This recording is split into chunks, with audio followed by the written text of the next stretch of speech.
Kejadian pasal yang ke-11.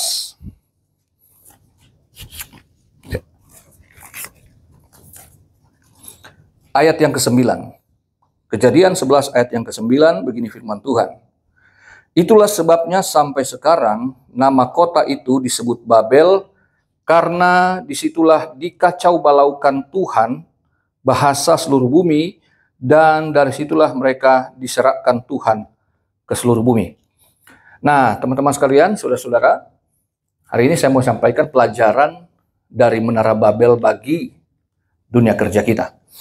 Nah, di sini kita tahu kisah tentang Menara Babel tentu dari sekolah minggu ya, udah pada tahu.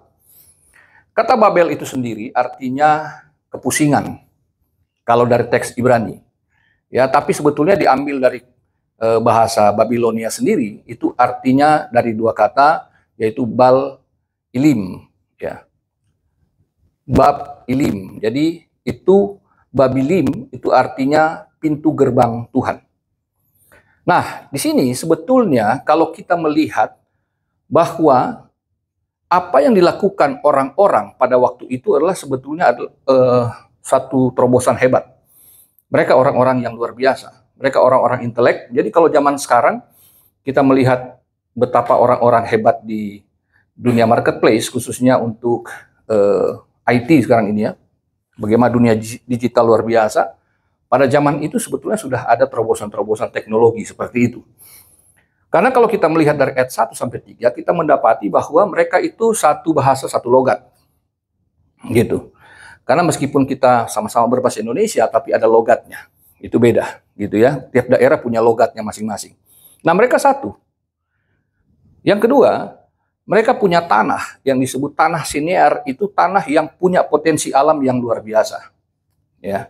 Yang ketiga, mereka punya kemampuan menciptakan teknologi baru. Karena waktu mereka membuat, dikatakan batu bata, membuat bangunan, membuat menara, itu dengan batu bata yang perekatnya itu tergala-gala. Itu terobosan yang baru sekali pada waktu itu. Bagaimana mereka bisa membuat bangunan yang begitu tinggi dan besar. Kalau zaman sekarang kita pakai semen, zaman itu nggak ada semen. Dan kalau kita lihat teknologi zaman dulu itu luar biasa sekali. Belum seperti sekarang, tapi ternyata mereka sangat luar biasa. Bagaimana mereka membangun piramid, bagaimana kalau kita melihat peninggalan suku Maya, ya, kota-kota yang hilang itu kemudian temukan dengan bangunan-bangunan yang luar biasa. Nah, jadi pada waktu itu sebetulnya orang-orang ini adalah orang-orang hebat di dunia kerja. Hanya sayangnya kemudian masalah itu muncul ketika di ayat 4 dikatakan, juga kata mereka, marilah kita dirikan bagi kita sebuah kota dengan sebuah menara yang puncaknya sampai ke langit, dan marilah kita cari nama supaya kita jangan terserak ke seluruh bumi. Nah, di sini kesalahan yang terjadi pada orang-orang hebat ini adalah yang pertama, mereka mau membangun kota. Mau membangun kota baru. Yang kedua, supaya mereka punya nama. Tujuannya apa? Supaya mereka tidak terserak, tapi mereka ngumpul. Nah, di mana kesalahannya? Kesalahannya adalah mereka ingin membuat satu tatanan baru. Satu tatanan hidup baru yang tidak melibatkan Tuhan. Itu intinya. Nah, jadi kalau kita melihat ya tentang kalau sekarang ya yang dikenal dengan teori konspirasi tentang bagaimana Novus Ordo Seclorum itu tatanan dunia baru dengan Anuet Skeptis itu sebetulnya sudah ada pada zaman itu. Ya, bagaimana orang-orang mulai menafsirkan tentang logo Amerika Serikat itu yang ada motonya itu Novus Ordo Seclorum Anuet Septis. Nah, Anuet Septis itu artinya Tuhan, dia yang yang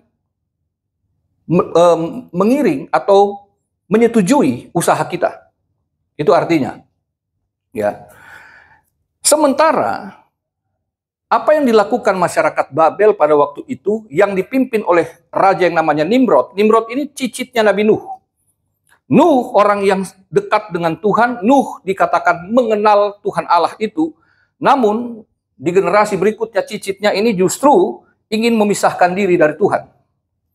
Perhatikan bahwa ketika Nuh berada di dalam Tuhan, dia mengenal Tuhan, meskipun kehidupan saat itu sangat sulit, tapi Nuh berhasil selamat. Karena Alkitab mencatat, Kejadian pasal 6 itu ayat 8, Nuh itu hidup berbeda dengan orang pada zamannya.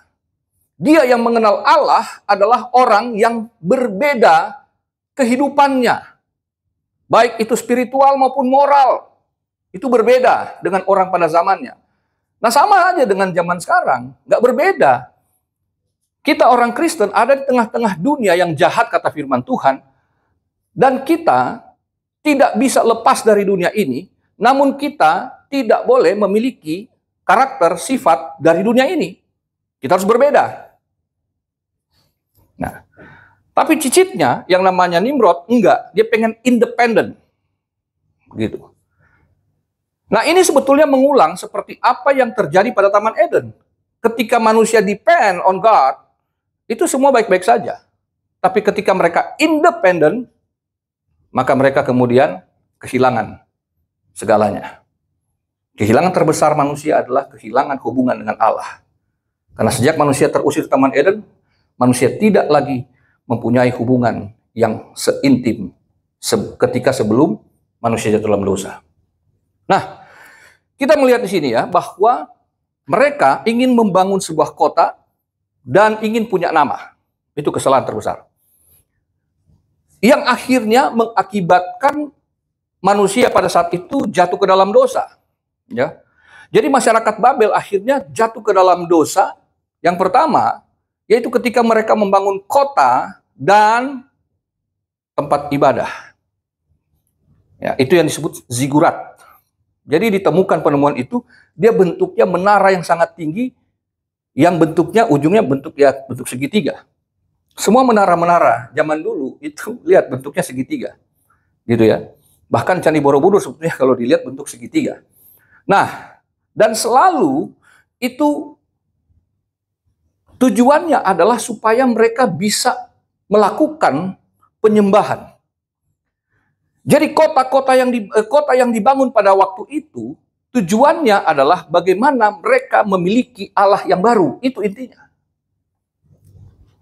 Mereka tidak lagi mau menyembah Tuhan Allah yang disembah oleh nenek moyang mereka yang namanya Nuh.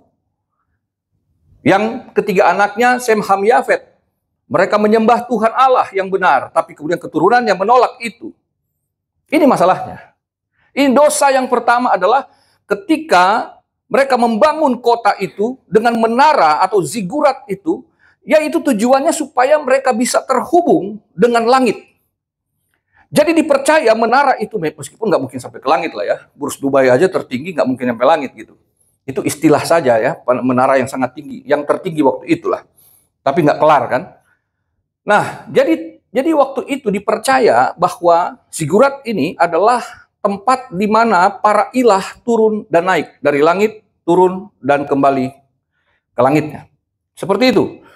Nah, ini kemudian kita dapat melihat dalam Kejadian pasal 28, yang sebenarnya terjadi adalah ketika Yakub mendapat mimpi di mana para malaikat turun dari sorga dan naik kembali. Nah, ini yang benar, bahwa yang mendatangi umat adalah harusnya para malaikat Tuhan atau manifestasi Tuhan Allah itu sendiri. Sementara yang dinantikan oleh masyarakat Babel pada waktu itu adalah ilah atau roh-roh jahat sebetulnya. Nah, sebetulnya makanya saya bilang teknologinya luar biasa, pengetahuan mereka luar biasa, karena sesungguhnya menara itu juga menjadi tempat observasi akan perbintangan. Ya, perbintangan kuno itu luar biasa. Mereka hanya melihat lalu mereka mulai menghitung. Jadi mereka itu orang-orang yang cerdasnya luar biasa. Gitu ya. Jadi bukan zaman sekarang aja, zaman dulu udah sangat cerdas manusia pada waktu itu.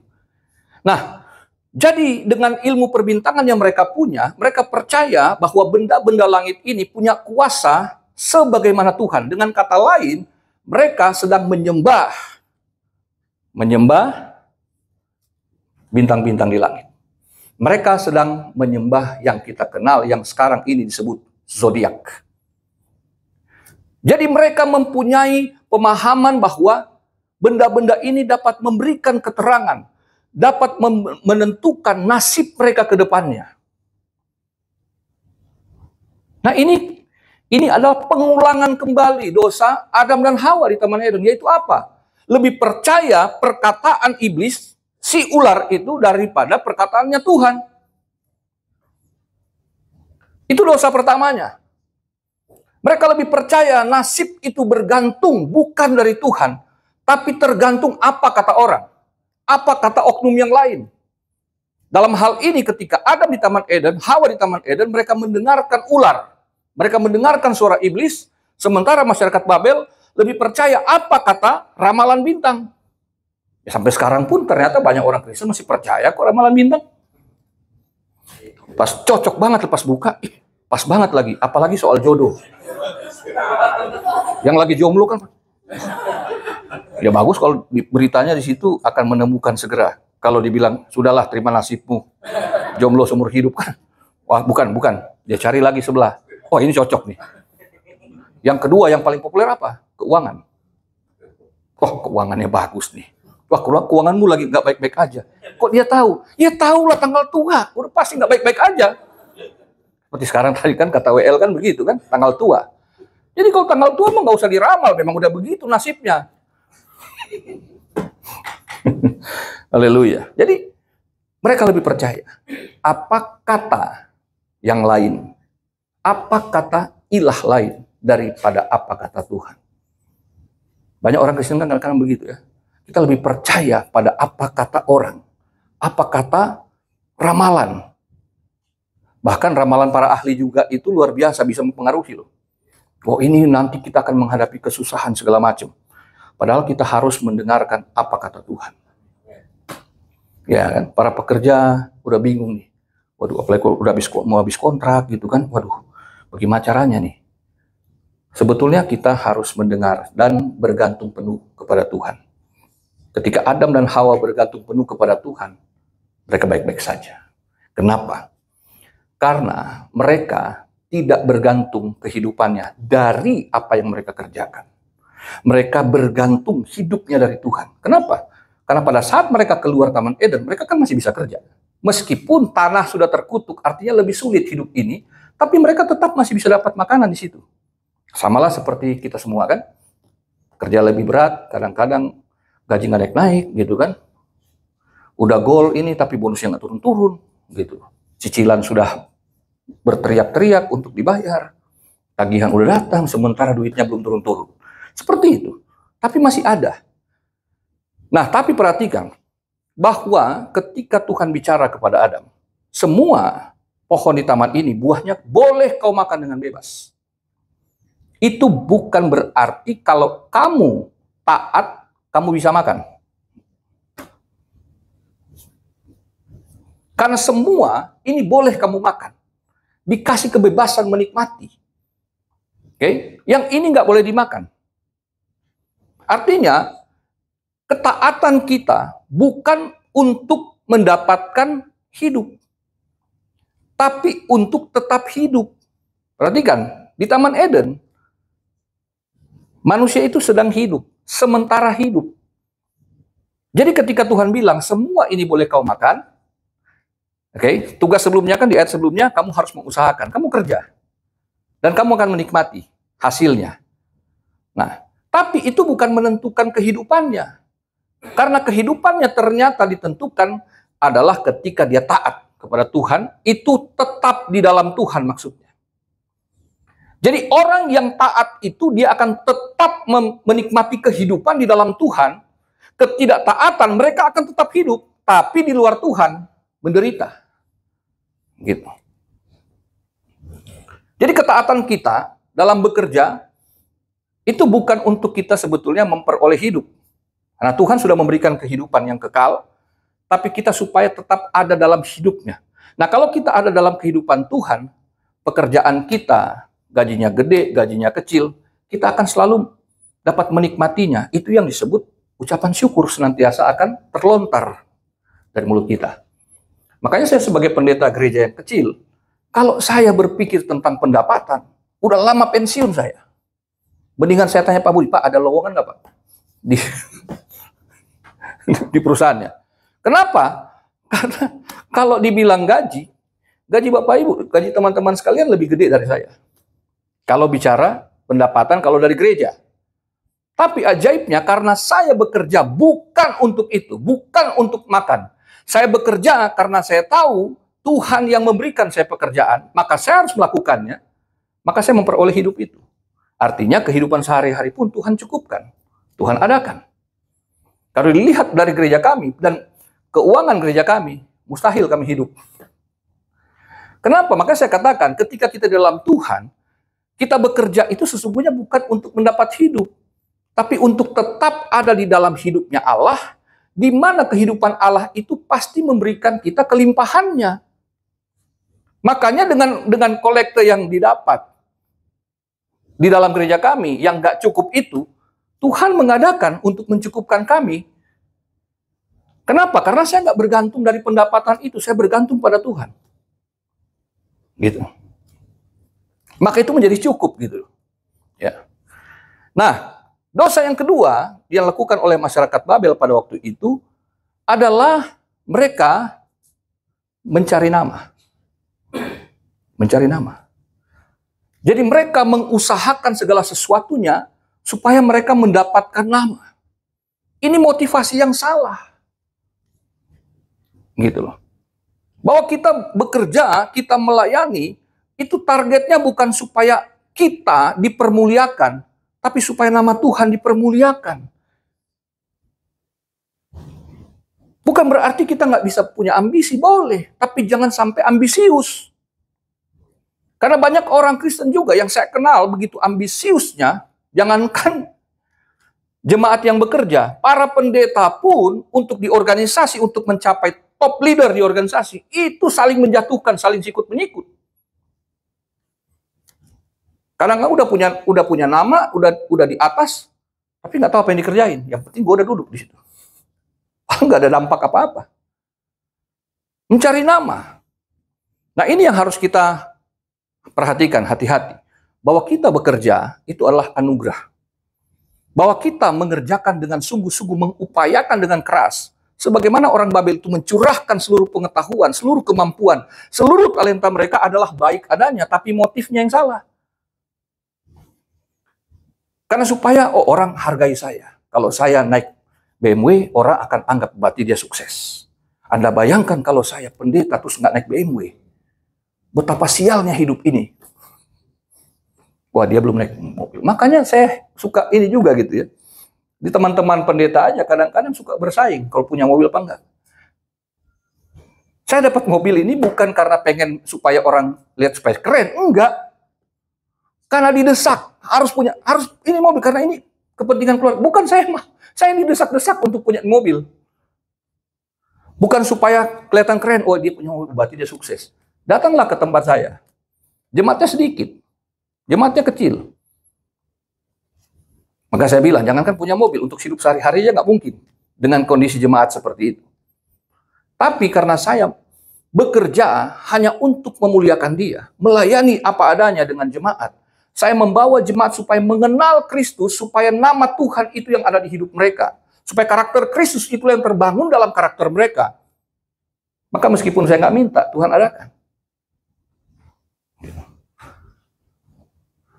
Tapi apakah saya nggak pernah ingin punya nama? Pernah juga, namanya manusia kadang-kadang rasanya kan keren gitu loh. Dan saya pernah berada pada posisi-posisi leader itu. Dan akhirnya saya sadar di situ bahwa ini adalah sebuah kesombongan. Dan di situ saya jatuh. Jatuhnya menyakitkan. Ya. Tapi itu menyadarkan saya gitu. Bahwa kita bekerja itu bukan tentang kita. Perhatikan, ketika Tuhan Allah bicara pada Adam, kamu harus mengusahakan dan memelihara taman. Itu berarti Tuhan mempercayakan pekerjaannya kepada Adam bukan untuk memilikinya. Itu tamannya Tuhan, bukan tamannya Adam. Adam diberi kebebasan untuk menikmati semua hasil kerjanya. Tapi pohonnya bukan punya Adam. Dan dalam perjanjian baru Paulus berkata, hidupku bukannya aku lagi, melainkan punya Kristus. Kamu adalah bait Roh Kudus. Kamu telah dibeli dengan harga yang mahal, dengan darah Yesus. Jadi kamu bukan milik kamu lagi. Kamu milik kepunyaan Kristus. Jadi kita boleh mengupayakan, kita boleh mengusahakan dengan segenap tenaga, segenap pikiran, semua yang terbaik dari kita. Tapi kita harus ingat, diri kita sendiri aja bukan punya kita. Kita ternyata milik Tuhan. Berarti semua apa yang kita dapatkan, semua hasil yang kita peroleh, bahkan kedudukan, posisi yang kita peroleh, semuanya adalah milik Tuhan. Sehingga motivasi kita terus terjaga. Itulah yang ditunjukkan Raja Daud. Dari seorang gembala kecil, dia menjadi gembala Israel. Dia bukan siapa-siapa dan menjadi raja yang paling populer sampai hari ini di Israel. Tak tergantikan namanya. Tapi Daud selalu berkata, Tuhan adalah kekuatan dan mazmurku. Tuhan adalah gembalaku. Dia selalu tertuju hatinya kepada Tuhan supaya dia sadar untuk terus membumi. Jangan dia naik ke langit. Karena perhatikan, 5 kata hendak inilah yang merupakan ejekan Tuhan kepada Raja Babel di dalam Yesaya pasal 14 ayat 13-14, lalu kemudian di ayat 15-23. Di mana aku hendak, dan puncaknya aku hendak menyamai yang maha tinggi. Jadi ternyata ujungnya itu, orang ingin memperoleh nama setara dengan Allah yang punya nama. Makanya orang Israel tiap menyebut nama Tuhan, mereka nggak berani sebut Tuhan atau Yahweh, tapi mereka selalu menyebutnya nama itu. Shem itu artinya nama. Mereka nggak berani menyebut nama Tuhan. Mereka selalu berkata nama itu. Itu untuk menyadarkan bahwa nama Tuhan itulah yang membuat mereka ada. Nama Tuhan yang membuat mereka sukses. Nama Tuhan yang membuat mereka berjaya sebagai sebuah bangsa. Nah, ini yang tidak dimiliki oleh masyarakat Babel pada waktu itu. Ya, nama Tuhan. Akhirnya apa? Raja Babel dalam Yesaya itu dikatakan ia dijatuhkan dengan sangat menyakitkan ketika dia hendak. Ini kan mengulangi dosa Adam lagi. Dan Hawa ketika hendak menjadi seperti Allah. Seperti itu. Nah, dosa yang ketiga adalah mereka tidak mau berserak. Ini adalah pembangkangan dari perintah Allah. Pembangkangan dari tujuan Allah. Pada saat penciptaan manusia, dikatakan mereka akan menguasai bumi. Mereka akan berserak ke seluruh bumi untuk melaksanakan tugas penguasaan bumi itu. Karena dunia ini begitu besar, sumber daya dari Allah telah begitu besar. Mereka nggak boleh berdiam di satu tempat, mereka harus berserak. Tapi dengan apa yang diputuskan oleh Nimrod pada waktu itu, maka mereka tidak mau berserak. Dalam perintah Tuhan jelas kepada Nuh, kamu harus berserak dalam Kejadian pasal 9, dalam perjanjian dengan Nuh, nenek moyang mereka. Mereka melawan, mereka membangkang. Jadi di sini dosa ketiganya adalah pembangkangan atas perintah Allah. Ini mengulang lagi. Ketika Tuhan bilang sama Adam, ini boleh kamu makan, ini jangan kamu makan, yaitu buah pohon pengetahuan yang baik dan yang jahat. Pembangkangan itu menghasilkan sesuatu yang membawa duka pada akhirnya. Dan ini juga adalah pembangkangan seperti yang dilakukan oleh Kain anak Adam. Ketika Kain membunuh Habel dalam Kejadian pasal 4 itu, Tuhan mengatakan bahwa Kain kan takut. Bagaimana kalau ketemu orang dan mereka membunuh aku? Tuhan bilang, aku akan melindungi kamu. Dia akan memberikan tanda khusus kepada Kain sehingga tidak ada yang akan menyentuh Kain. Dalam Kejadian pasal 4 ayat 12 dan 17. Namun Kain kemudian membangkang. Dia mendirikan kota sendiri berdasarkan nama anaknya Henok. Jadi bukan Henok anak Set yang naik yang ke surga tanpa kematian. Ini Henok anak Kain. Dia membangun kota sendiri, yaitu kota perlindungan bagi dirinya. Dengan kata lain, dia menolak tawaran perlindungan Allah, tapi dia ingin melindungi dengan usaha sendiri. Seringkali kita coba melindungi diri kita, bahkan pekerjaan kita. Akhirnya kadang-kadang kita coba dengan daya upaya kita untuk apa yang kita pikir kita bisa pertahankan, bahkan dengan cara-cara yang tidak benar, supaya aku nggak tergeser dari sini, supaya aku tidak digantikan oleh siapapun. Aku harus bertahan, karena aku harus hidup dari pekerjaan ini. Padahal tempat perlindungan itu adalah Tuhan Allah sendiri. Kan gitu. Tuhanlah kekuatan dan mazmurku. Dialah gunung, batu dan keselamatan. Daud selalu berkata begitu. Dia tidak merasa aman di balik tembok istana. Dia tidak merasa aman karena ada tempat-tempat perlindungan. Karena dia selalu berkata, hanya Tuhan tempat perlindunganku. Kadang-kadang orang takut. Takut untuk tergantikan. Takut untuk digeser. Takut untuk diberhentikan. Dia lebih takut pada dirinya daripada takut akan Tuhan. Padahal Tuhan Yesus bilang, siapa yang takut kehilangan, dia justru akan kehilangan.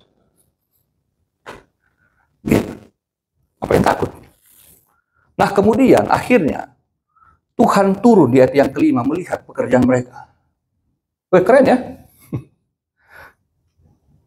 Tapi kemudian ternyata penghukuman yang turun di ayat yang ke-8. Demikianlah mereka diserakkan Tuhan dari situ ke seluruh bumi, dan mereka berhenti mendirikan kota itu. Di ayat 6, dan ia berfirman, mereka itu satu bangsa dengan satu bahasa untuk semuanya. Ini barulah permulaan usaha mereka. Mulai dari sekarang apapun juga yang mereka rencanakan, tidak ada yang tidak dapat terlaksana. Penghukuman Tuhan dinyatakan dalam anugerah. Kerennya Tuhan begitu. Dia menghukum, tapi selalu anugerah menyertai. Apa penghukumannya? Mereka diserakkan. Mereka dihentikan pekerjaannya. Karena kacau kan bahasanya. Wah, ngomong apa dia? Suruh bikin apa ini? Gitu. Suruh bikin apa ini? Nggak ngerti. Kacau bahasanya. Jadi dengan pekerjaan terhenti, maka disitulah sebetulnya Tuhan sedang menghentikan mereka untuk terus berbuat dosa. Seringkali Tuhan harus menghentikan kita di tengah jalan. Tuhan harus menghentikan perbuatan kita supaya kita sadar bahwa kita telah salah jalan. Tuhan harus menghentikan orang yang dikasihinya supaya kita tidak terlalu jauh dalam kesalahan. Ya. Seringkali kita kok begini ya, kok begitu ya. Atau waktu kita renungkan seringkali, oh iya ya, kalau aku teruskan begini, itu ternyata dampaknya bisa buruk. Seperti itu. Keputusan-keputusan seperti ini ternyata bisa berdampak buruk bagi saya dan bagi orang lain. Dan Tuhan nggak mau kita melakukan itu. Tuhan harus bikin kita kacau. Kadang-kadang kita bersungut-sungut, kenapa kok bisa begini? Kok aku udah mau berhasil, kok nggak jadi Tuhan, kok begini? Ternyata Tuhan ingatkan kita, ada bahaya di balik keberhasilan nantinya. Kenapa? Di ayat 6 itu, sesungguhnya kalau kita baca dari teks yang lain, ini agak-agak bingung gitu. Sederhananya gini, mereka yang sudah ngaco begini, bisa melakukan hal yang spektakuler. Kalau dibiarin, apa yang akan terjadi? Lebih gila lagi mereka akan bikin. Artinya lebih gilanya lagi apa? Bukan teknologinya, tapi pembangkangan mereka. Dan bukankah kita melihat sekarang ini, betapa banyak orang yang meninggalkan Tuhan justru ketika teknologi semakin canggih. Loh. Berapa banyak orang yang jadi ateis? Ya, minimal agnostik gitu ya. Gitu. Coba bayangin. Semakin berpengetahuan, makanya Tuhan larang makan buah itu. Karena semakin bukan Tuhan nggak ingin pengetahuan itu kita punya. Tuhan memberikan kita pengetahuan, tapi dalam keteraturan, dalam arahan Tuhan.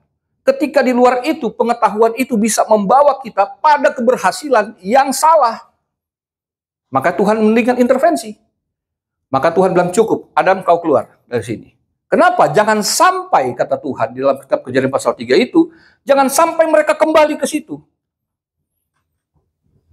Ini sebetulnya adalah sebuah gambaran saja. Bahwa jangan sampai mereka melakukan kembali, dan inilah yang terjadi. Mereka bisa melakukan hal-hal yang luar biasa spektakuler. Karena memang Tuhan memberikan kepada manusia itu sejak semula penciptaan adalah dalam hal ini, intelligence. Karena manusia diciptakan dalam gambar dan rupa Allah. Bagaimana mereka bisa menguasai bumi kalau tidak punya intelijensi yang luar biasa, pengetahuan yang hebat. Tapi masalahnya moralitas mereka itu harus dijaga sehingga pengetahuan yang baik itulah yang harus dikerjakan. Tapi ketika manusia tidak taat, condong hati manusia itu melakukan yang jahat, pengetahuan yang jahat. Gitu. Dan sekarang semakin canggih malah semakin bingung saya.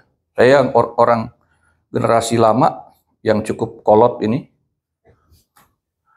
WA di HP saya, lah kok nggak bisa lagi. Saya bikin ini kok nggak bisa, masukin nomor telepon. Ya udah download ulang, nggak bisa. Dan saya bingung.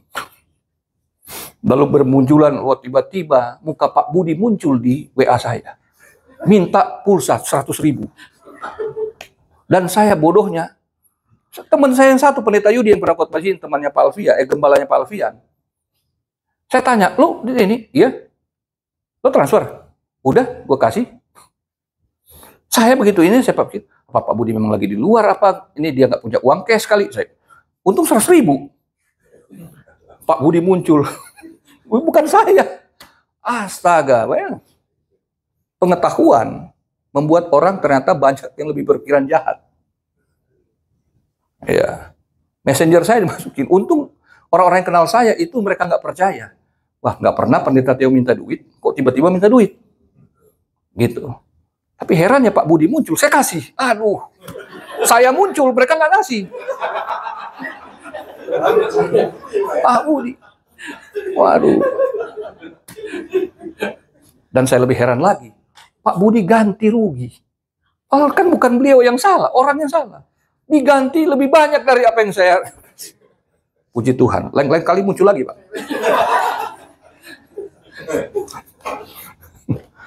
Nah, seperti itu ya. Jadi bagaimana dosa itu? Nah, di sini kemudian hanya menyadarkan kita bahwa kita harus punya pemikiran independen itu bagus ya. Kita punya pemikiran kritis dan sebagainya bagus. Tapi tetap dalam koridor kebenaran firman. Sehingga dalam dunia kerja kita tahu bahwa pekerjaan itu anugerah. Karena hidup aja anugerah, apalagi pekerjaannya. Adam ada karena Tuhan. Baru pekerjaannya ada karena Tuhan juga. Itu berarti semua yang kita punya adalah dari Tuhan. Dan setiap perencanaan kita, kata Yakobus pasal yang keempat itu, bahwa kita harus melibatkan Tuhan dalam perencanaan. Ya kan gitu kan, temanya itu. Jadi dalam dunia kerja kita, harus kita ingat bahwa bukan kita yang mencari nama, tapi Tuhan yang memberikan kita nama. Karena apa? Karena ketika kita dipromosikan, kita diangkat oleh Tuhan, kita ingat berkat Tuhanlah yang menjadikan kaya, bukan susah payah. Jadi itu dengan otomatis sehingga kita seperti Daud merasa ini bukan punya kita gitu loh. Padahal kita sudah sukses. Daud kurang sukses apa? Tapi dia selalu sadar, dia punya pemikiran yang sederhana, bahwa karena Tuhan berarti untuk kemuliaan nama Tuhan. Haleluya. Jadi dengan demikian, setiap kita bekerja, kita mencurahkan segenap kemampuan kita, karena kita sadar, talenta ini dari Tuhan. Ingat bahwa Yesus memberikan kita talenta yang berbeda-beda. Ada 5, ada 2, ada 1. Nggak semua orang akan jadi dirut kan? Nggak semua orang akan jadi GM, nggak semua orang akan jadi. Semua orang ada pada porsinya. Jadi kalau Anda berada pada posisi yang sekarang dan sepertinya nggak naik-naik, ya pertama bersyukur, yang kedua mungkin belum waktunya dipromosikan. Kan begitu. Nah, jadi ketika kita ingat selalu ini, kita akan selalu bersyukur. Kita akan selalu menikmati pekerjaan kita, karena kita tahu, saya nggak akan pernah seperti Pendeta Niko. Saya nggak akan sama seperti Pendeta Pariaji. Saya nggak akan sama seperti Pendeta Gilbert. Tapi saya tahu bahwa pekerjaan inilah tanggung jawab yang harus saya kerjakan dengan sepenuh hati, maka saya menikmatinya. Jadi akhirnya makanya saya nggak melihat berapa yang saya hasilkan dari situ, tapi merupakan sukacita ketika saya melayani di dalam Tuhan itu. Saya dan keluarga saya melayani. Secara materi tidak dapat apa-apa. Tapi kehadiran jemaat bagi kami adalah sukacita yang luar biasa. Pekerjaan-pekerjaan yang saudara lakukan, itulah pekerjaan yang luar biasa. Kenapa? Karena setiap pekerjaan itu sesungguhnya adalah bentuk penyembahan kita kepada Allah. Ya, kiranya Tuhan memberkati kita dan selalu mengingatkan kita. Karena, oh ya, notabene-nya. Karena tadi kekacauan bahasa, maka pekerjaan Babel itu dihentikan. Mereka harus diserakkan kembali, artinya kembali ke misi Tuhan. Kisah Para Rasul pasal 2 ya, adalah kembalinya persatuan bahasa. Ketika Roh Kudus dicurahkan, maka hal pertama adalah yang terjadi bahasa disatukan. Ketika mereka berbicara dalam bahasa-bahasa lain, maka orang-orang dari berbagai bangsa memahami apa yang dikatakan para rasul. Oke? Dan bukankah misi Yesus, yaitu kamu harus pergi ke seluruh bumi, dan aku menyertai kamu sampai kesudahan zaman. Bahasa yang satu ini bukan bahasa roh ya, tapi bahasa satu itu bahasa kasih. Di mana kita tahu kasih Allah yang melingkupi kita, itu harus kita nyatakan kepada sesama. Dengan apa yang kita kerjakan, maka itu harus dilakukan, makanya saya bilang tadi, dengan sepenuh hati, dengan penuh kasih. Ya, ketika kita berserak, artinya apa? Kita menyaksikan Tuhan. Karena perintah Tuhan, kalau Roh Kudus turun atas kamu, kamu harus menjadi saksiku. Dari sini sampai sana, sampai ke seluruh bumi. Jadi di tempat pekerjaan kita berada, bahasa kasih yang kita nyatakan, itu gunanya untuk menyaksikan Yesus. Bahwa Tuhan bekerja dengan baik, maka aku pun bekerja dengan baik. Tuhan menyatakan kasih, maka aku pun menyatakan kasih. Dan kasih itu tak bersyarat. Kenapa? Karena harus kita akui, tidak selalu orang akan baik sama kita di tempat kerja. Tapi kita diharuskan baik. Karena jangan sampai Babel, nggak mau, gue menyendiri aja lah, bikin kelompok sendiri. Mereka, ini orang Kristen aja. Tapi orang Kristen yang hadir di ruangan ini, ditugaskan oleh Tuhan untuk menyatakan kasih Tuhan. Kiranya Tuhan memberkati kita lewat pekerjaan-pekerjaan saudara. Kita berdoa. Bapa di sorga, terima kasih atas firman-Mu. Kiranya Tuhan memberkati kami semua, sehingga umat-Mu dapat memahami bahwa mereka harus jadi berkat di tempat ini, jadi berkat di tempat mereka bekerja, jadi berkat bagi orang lain. Terima kasih Bapa, berkati Tuhan, Pak Brian, Pak Budi, dan seluruh pengurus Serving Christ ini Tuhan. Kiranya Tuhan memberkati semua anggota, dan kami semua dapat bersatu hati menjadi pekerja-pekerja yang diberkati Tuhan. Terpuji nama-Mu dalam nama Yesus. Haleluya. Amin.